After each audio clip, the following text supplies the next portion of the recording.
hell of an intro. I tell you what you info, but I never really been the type of dude to give no info. Welcome to the Walking Girl Show, everyone. It's Roney and Courtney on the mic. And it's been a while. It's been a silent week. You guys probably see the infrequencies, and trust me, there's a lot going on. Let's just say it like that. Yeah, it won't be like this forever. Hopefully not. Or maybe we'll just actually cut the cord and just walk away from this. What do you think, Courtney? Oh, why do you say stuff like that? I hope everybody knows, like, I learn things for the first time just as they are. Like, he doesn't give me any warning before we come on here what he's gonna say. But Well, because I'm not thinking about this. It happens. Again, a lot of our guests, they come on and they say the same thing. You know, the entire show just kind of flows, right? The way that I think it should. Yeah. Does it need to be scripted? No, I think there could be like a guideline that we're kind of working within, just so we can make sure we're always on track. But for the most part, I don't have anything like what I just said there. That was me just freestyling. And, I'm not worried about being scripted. I love that it's unscripted, but sometimes I'm just like, oh, Ronnie. Not today. Never know what I'm going to get when I come on here. Especially you gotta be full of surprises, intro. so people. One thing I've learned, you gotta be full of surprises, because then people will actually want to know the next thing. So then that means they're gonna want to be your friend. As harsh as that sounds, it's just straight up entertainment being in your life at this point. Yeah, well, you don't want to be a boring person. You never know. Yeah, that's true. Okay, fair. Cool. But that's not what we're going to speak about here today. We're going to speak about something I've learned from one of our previous guests, Leon. If you haven't heard his episode yet, it was episode 80. It was we're in pretty much a group chat with a group of friends of mine, and he mentioned, he's like, "Yo, how many of you guys are familiar with the Ikigai?" And I'm like, "The what? Like, what are you talking about?" I had no idea. Maybe this was maybe about a month or two ago. He brought it to our attention. And from that time on, it's been on the top of my mind. So, as you can imagine, something being on the top of my mind, how important it may be. And I hope that this is an episode that you can take away to see how you can apply it to your own life to find your Ikigai. Now, I'm not going to go through the description and everything of so on and so forth, what it exactly is. You guys can look it up to get really granular and detailed about what is the Ikigai. But essentially, if I were to sum it all up, what is it? It's how you're going to find your inner purpose, is the best way I could probably put it. Because what the Ikigai does is four things. There's four, like, it's a Venn diagram. So I'm sure we could probably pull up a picture here for those watching on YouTube, but won't do it now for the sake of just not wanting to do it.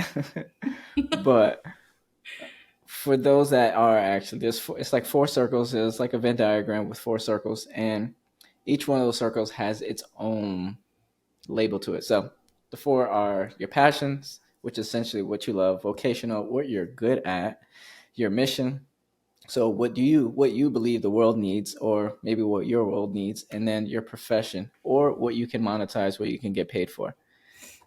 So the goal is to find something in each and every single one of them, to then find that one little circle on the inside, which would then be called your Ikigai. And the reason why I'm sharing this with you guys now is because I think I found mine. And I also have to give a lot of credit to our previous guest, which was Courtney, the other Courtney. Because she mentioned listening to The Whisper, right? And that's exactly what I did. I hope she listens to this. Because I'm sure she does. No. Let her listen to it. Don't force her to. I'll make sure she does. Well, she's gonna love that. I mean, that's what it's all about. Not to cut you off, I want you to continue, but that's what it's all about. And she was just so happy that you were even so curious about it and wanting to know more about what that whisper was, and you're super into it. And we ended up doing a bunch of posts about it and really kind of focusing on that specific part of the episode that had so much information already. So she's going to love that. But yeah, I love that. Okay, keep going. I'm so excited. But yeah, no, I found mine. And and I think the tough part about this is you're required to spend time with yourself. Right. So I know that that may be a difficult thing for many people, and it's just one of those things where if you're really trying to find, and it's not necessarily you have to find your purpose, right? Because I think that's one thing in itself, but I think the ultimate goal, at least for myself when I was doing it, was who the hell is Ronnie and what does he enjoy doing on a regular basis, so that I don't have, it's like an inner peace kind of thing, right? Now I know, okay, this is what I enjoy doing, and there's no one that could take away that happiness that comes with it. So the only person that could take it away is myself, right? Or if I decide to just kind of stop or slow it down, or when I'm 6 feet under, that's about it. But those are literally the only thing that I could take away from it. And I think the hardest part with that entire process of me finding that was spending time with myself. All right, looking at each and every single one, all right, what do you actually enjoy doing, right? And it took me being in the moment for me to figure it out. But that was also me with weeks, days, months of just trying to figure that out. And so I think the biggest piece, like I mentioned, is going to be spending time with yourself. That's going to be, I could say right off the rip, the hardest part about it.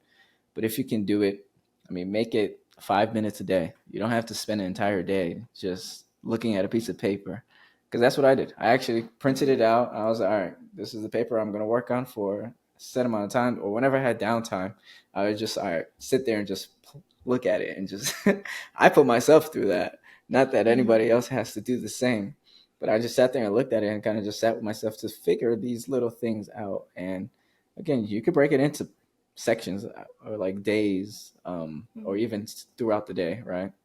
To find that piece. I feel like you have something to say, Courtney. No, I like hearing about that, and you're kind of, the questions I'm coming up with, you're answering as you're speaking. You were looking at the kind of diagram itself, like looking at the pieces itself on a piece of paper? Okay. Yeah. So not so much journaling, but more so like answering the questions that are already on there. Well, it's not much questions, right? So I'll go through it again. It's just it's just a diagram, and it's the 4 labels, which is your passion.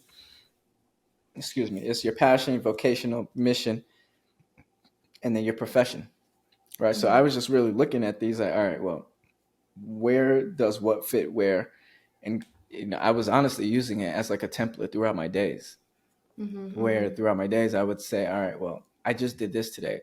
Did I enjoy doing what I did today, right? To try to get closer to it, because it's one of those things. I think once you really figure it out, I mean, you're going to enjoy it. And I can actually share mine, which I'm sure these things are actually going to always change as you grow through life. I don't think anything's ever supposed to stay the same. So if you find your Ikigai now and 5 years later you find yourself not enjoying it, just do the process all over again, right? It sucks, but it's part of life. It's an ever evolving thing that's going to get better and improve and look better. But mine is becoming so it's in the business world, being a negotiator, which honestly can be anything. I negotiate with you all the time, off the I know. And then putting deals together, right? So really helping people put deals together, which ultimately became that negotiator. And that's actually, fun fact, that's actually one of those things I've been learning to get better at. And it's not something I'm far from an expert. It's something that I just found myself. I was actually doing it for a client, negotiating. I was like, I could really do this all day and all night. Like, we can really go back and forth until, the best party wins. And because I'm a competitor at heart. So yeah, it's one of those things that keeps me in that sport of being a competitive, I wouldn't say athlete, but a competitive person without having to physically drain my body at the same time. So that is mine. I really hope that those that are listening to this can say, all right, maybe I should go look into seeing what the Ikigai is. And if you want to look deeper into it, there's plenty of articles. This is not something that Ronnie made. It's not something that Leon made. This is something that we've come across to help each other to find purpose, find a better way to achieve the things that we want to achieve in our life. And I really hope that you decide to do the same. That's cool. So I have a question, and we did kind of touch on this a little bit with Courtney, but why do you think, as someone, so we know we're different, right, in terms of the way that we think and process things, how quickly our brain moves, so on and so forth. As someone who has lots going on in his brain pretty typically, Why do you think it's so hard to just sit with yourself? Why do you say that that's the hardest part? Why do you think that is? In my personal, I can only speak on my behalf. I mean, for others, some people just can't sit with their thoughts. And I think that's really what it comes down to. And I think that's what it was for me as well, right? I don't have a major issue with it. It's just, finding that time, finding that silence, right? Again, Courtney mentioned it the best. When you're in that silent moment, you really have to pay attention because there's nobody else talking, but there's somebody that's running around here talking, right? So I think that's what I would say is difficult about it is the fact that not everybody can sit and with their own thoughts because some of their thoughts are not, really productive for themselves, essentially. Yeah, it can be difficult. Yeah, that makes sense, and I know that. And I see it every day, of course. Exactly. I just think it's interesting that I agree. I'm not disagreeing whatsoever. It doesn't shock me. But it's funny to think about, like, that's the hardest part is just being with you, and answering those questions for you. I have a bit of a different experience with this. So this is not something that I've used, like, intentionally. It's not something that I've had to think about personally. Like, it sounds like you really put the work into, and not that you had to, like, search for it and you were so far away from it or anything like that, but you really put the work into figuring out exactly what it was for you. And I feel like we've talked a lot before about, like, we moved away from home, we some of us switch majors and all these different things, and I feel like my kind of trauma, things that I've experienced just throughout my life, it is what led me to that point, to finding that thing. And, like, going to school and choosing what major I thought, well, I don't know if I really chose my major, but anyway, that's a whole other story. I forgot yours going. Yeah, that's another topic. Never mind. My undergrad major? Yeah, because you were going to be education. Exactly. Yeah, that's what I was going to say. Yeah, so I graduated with my bachelor's in PE and health ed, and I loved it. I always worked with teens. As long as I knew I wanted to do something, I knew it would be with teens. That's the only thing that's been consistent. But the more that I just kind of lived and, like, experienced this is what it is to get older, this is what life looks like after high school, I started noticing, like, oh, people need help in these areas. Yeah. Why aren't people I'm on a college campus, like, I did a research paper, like, optionally, because I was like, what is Title IX? Why aren't we having more conversations about Title IX? And I know we have on one of our episodes, but why aren't we having more conversations about this? We have a Title IX coordinator on campus. What do they do? And I went and interviewed them and was just like, I'm just literally curious about this because I'm like, it's stuff we don't talk about and people need it. So it's like, there's some areas where there's supports that people don't know about that they need, and there's other areas where people need support and there's no supports, and why aren't there any supports for this? So this is just like being a person, like going to school and realizing, like, oh, this thing happened to me that sucks.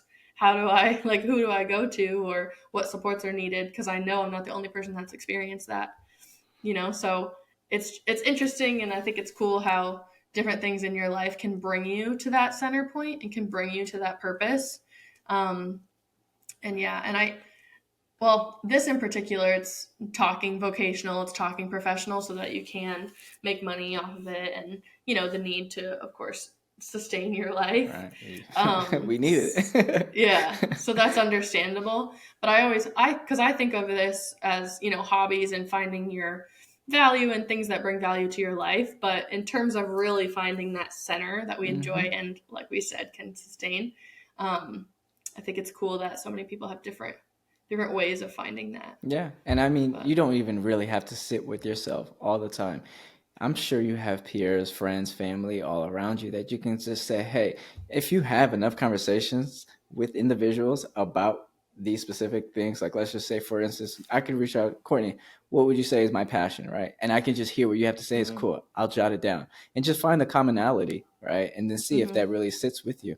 Seeking feedback is going to be, I think, the easiest and the best way to go about this if you're an individual who doesn't want to sit with themselves and just think about it, right? Just reach out to those individuals. And I mean, come on, reaching out to someone is never a bad thing. So you're definitely going to get the best end of that, the best reward from that by just reaching out to someone to better assist you in the long run, because that's ultimately what's happening. But I think it's the curiosity point that you mentioned. That is what's going to allow you to really find that person, that thing, whatever it is.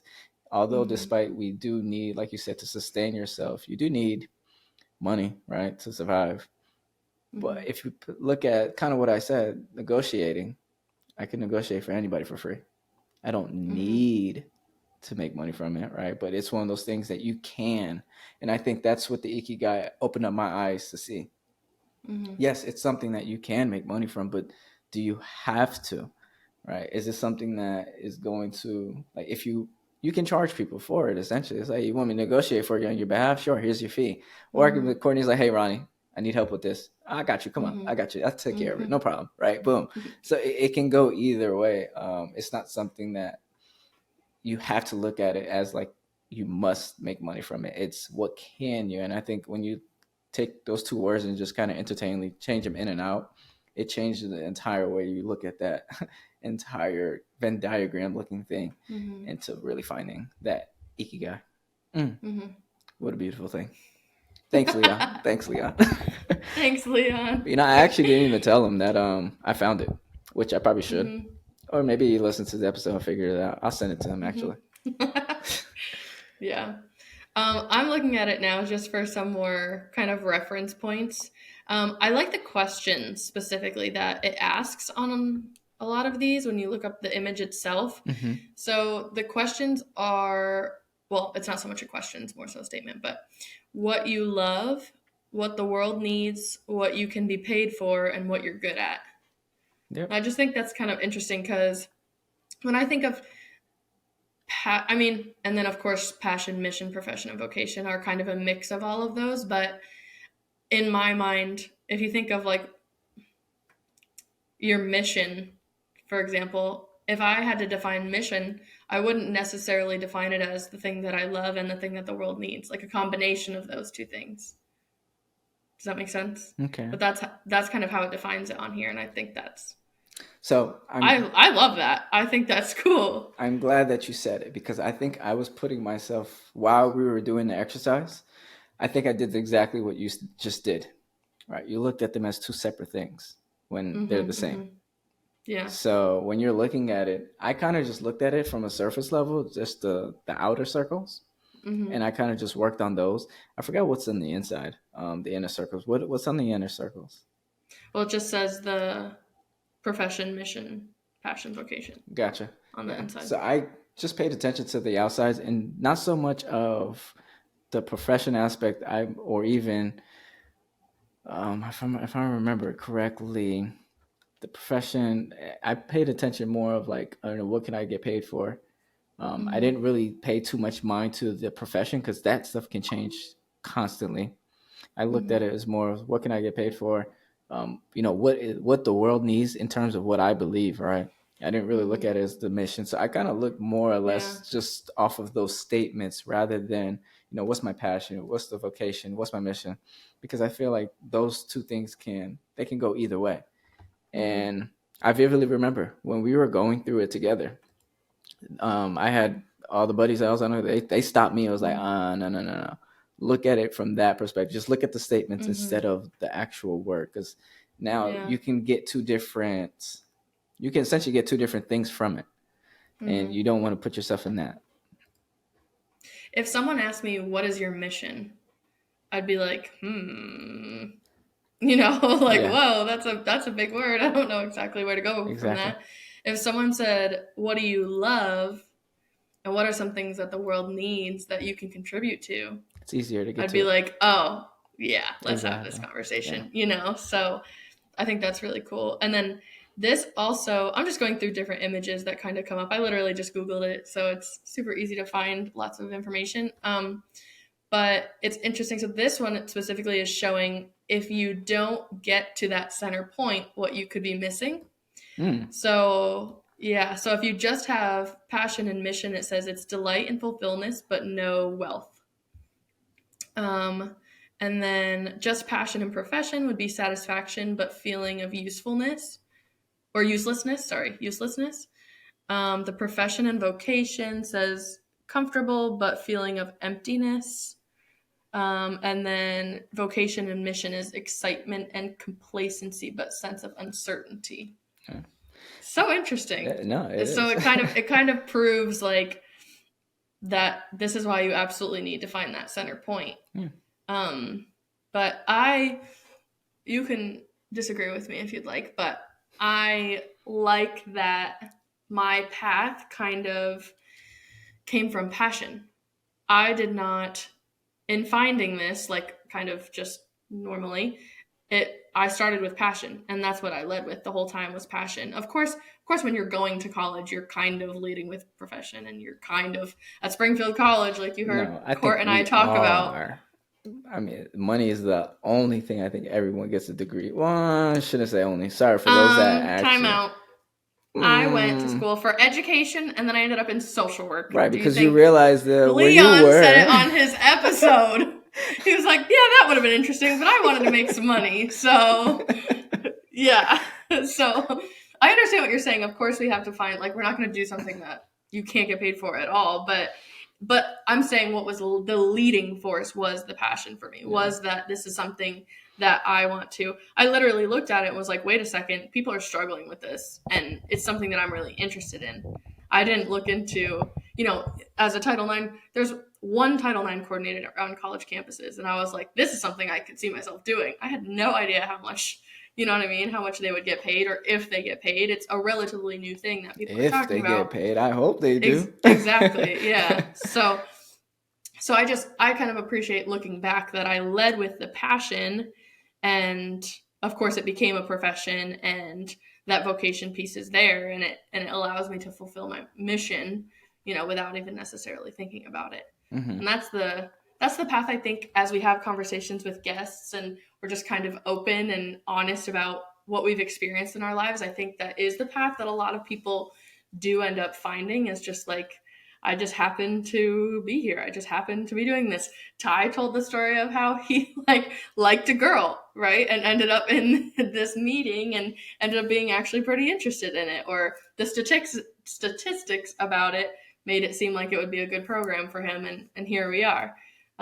So just kind of the way that people fall into these things based on what they are passionate about. And I know there's more to it. Here I am. We're back, Courtney, all being feely.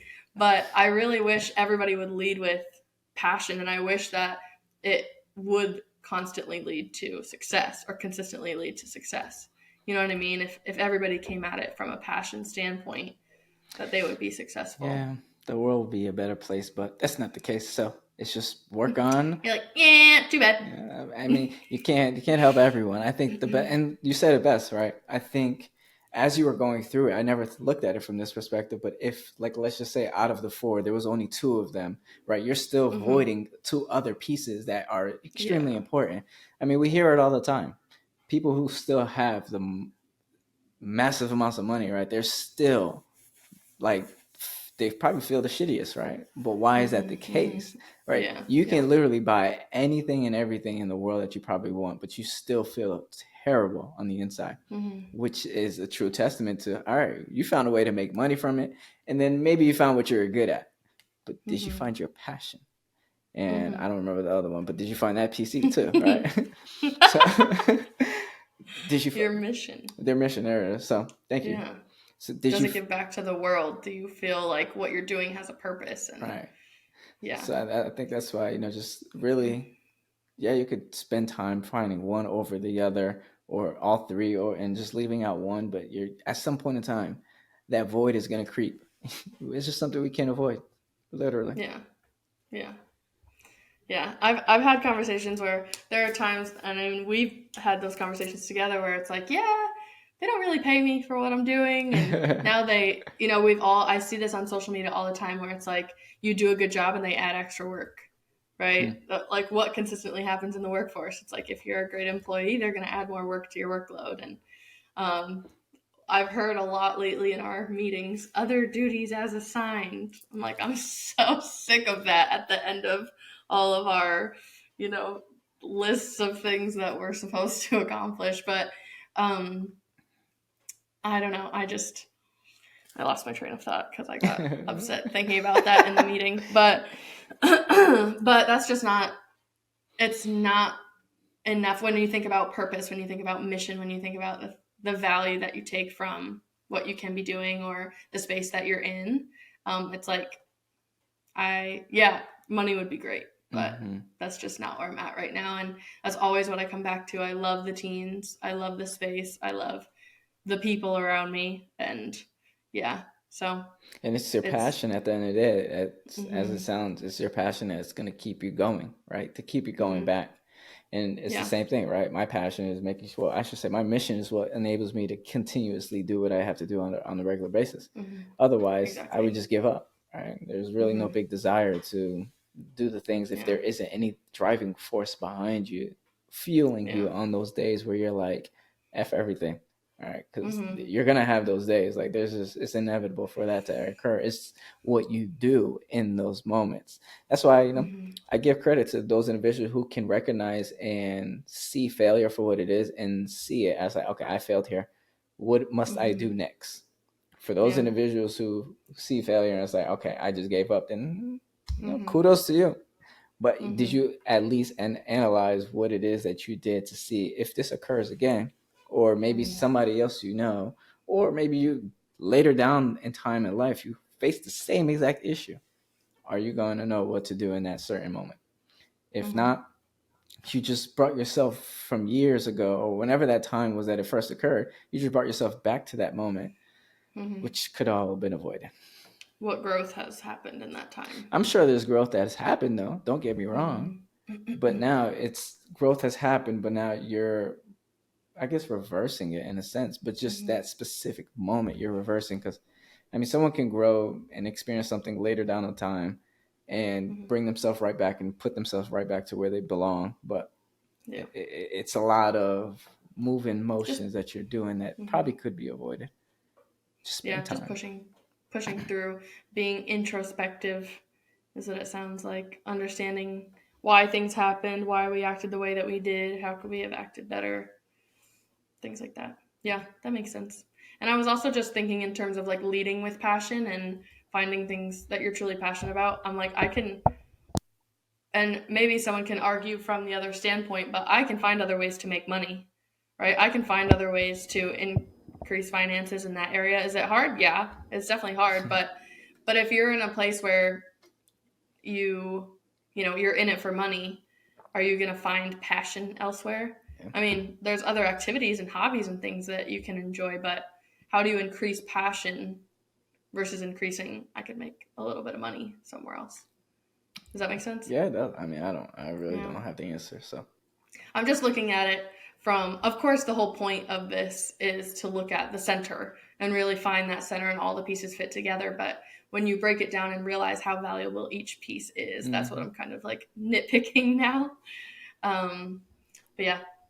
I have a favorite. I have a favorite circle out of all of them, but obviously the point is finding that center, and I think it's cool that we have. I like how post-vacation Ronnie is a little bit different than pre-vacation Ronnie. What does that even mean? You come back and you're like, I found my center. I listened to my found whisper. It before I had going time on vacation. to. Oh, stop it. I had time to spend time with me and be present. Man. Be mindful. For those of you that don't know, it wasn't a vacation. It was a brainstorming session with my buddies and I. We went there to figure out what could we bring you guys next so that you guys can make sure that you guys are all well taken care of. So for those that are very, very big supporters of the Walk and Grill Show, the Walk and Grill Show, reach out to me. Let me know. Let me know what your favorite episode is, because we got something coming for you guys. You guys just gotta stick with us. Well, am I gonna know what this is either? Yeah, when your time comes. Oh, thanks. Okay, I'm glad everybody else's time has come. Yeah, but no, I'm messing with you, but it was a great time. For those that really don't take the time to be around those that really support you, love you, care for you, want to see you do great. Just surround yourself around people like that. It's a remarkable feeling, right? To take yourself out of your comfortability, your normal environment, and put yourself in a whole new place with people that you may not see on a regular basis, and to be able to be like, okay, well, each and every single one of these people, if something were to happen, I can look out, I can look to my left and I can look to my right, and they got me. Because there was, I mean, there was one instance I could honestly, I won't speak on it, but there was one instance where we legit had to have each other's back on that trip. And it's just one of those things to see it. Granted, some of these guys I've known for well over 5-10 years, right? So it's easier said and done to have each other's back when you know someone for so long. But not all of them did I know for that long. And I'm still willing to go to war with every single one of them. So find yourself a group of people like that you can speak to on a regular basis, because it will pour into you in ways that you just can never imagine. And these are the relationships that here in Walking Road, where we try to nurture so that you guys can connect with other individuals to do the same. Because it's not just Courtney and I. The world is much, much bigger than us. And we want to make sure that we bring you guys the world so that you guys can take advantage of the people that are in the world and connect with them well. Exactly. Definitely. And that's why I brought it up, is because, of course, it's a place where you can connect with others and find, the people that are close to you and that value you and make you feel fulfilled. You'll feel fulfilled just being around those people. But also, it does allow you time. Like being in places like that, in my mind, so I know everybody's different, but anytime I'm near water, I already feel like I'm more mindful. I'm just more calm. That's just me. I love being on the beach. I love being near water. I'm already more mindful. I'm already more at peace. I start to think about myself. I don't know, just that, like, being on the beach, being by the ocean, and like there's nothing out there, and it just makes you think. It just makes you start to, think about, and then just having time off, right? You're not at work. So it automatically, your brain's able to shift from just our day to day. So yeah, that's why I brought it up, is just being able to have that space to be more mindful, to be focused on you, to be focused on the people around you that you care about. That's great. So, yeah. And by the way, when I was on vacation, I didn't stop working. So, well, yeah, figures. But that is part of how I knew that Ikigai that I was looking for, searching for, it was real. Because in that moment, I was just, as I was working, I was just like, geez, I can't wait until I can just do that one piece. Because not only is it going to give me my time back, but it's going to enable me to, still work, but not have to work as much as I did when I was on that vacation. So, oh man, what a blessing, just motivating. It is. No, it is. And so I really do hope that everyone tries to find their Ikigai. And if you want, reach out to us, let us know, like, hey, you're working on it. You want to kind of speak to us about it a little bit more in depth. Again, there's plenty of resources online that you can, but I think it's ultimately going to boil down to, I'm probably going to butcher this, but what do you love? What can you make money from it? Courtney, help me out here. What does the world need? What does the world need? And then, oh man, what's the last one that I forgot? What are you good at? What are you good at? So let's try that one more time for those that are listening. Like, what was all that? So, what do you love? What you're good at? What the world needs? And what you can be paid for, right? So just kind of keep that in the back of your mind. You can look at the Venn diagram if you're a visual person like myself to figure out what exactly does this look like, and put it on pen and paper. All right, don't keep it all up here, because you're gonna forget it eventually. So until next time, keep on applying those perspective, education, growth, and collaboration.